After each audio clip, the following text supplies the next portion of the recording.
Факта, че вие ще се появите пред милиони хора, които ще видят вашето представяне, означава, че ако вие успеете да постигнете това, което сте си поставили за цел, значи ще бъде нещо много по-голямо, отколкото измитането на една градинка или пък нещо, което вие ще си направите само за себе си или за хората край вас. На екран, нали знаете, че всички позитивни качества се мултиплицират.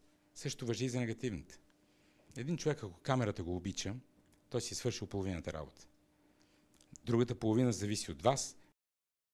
Ще излезеш 2 пъти, не можеш да излезеш 3-ти път. Може да излезеш един човек, втори човек, не можеш да излезеш 3-ти.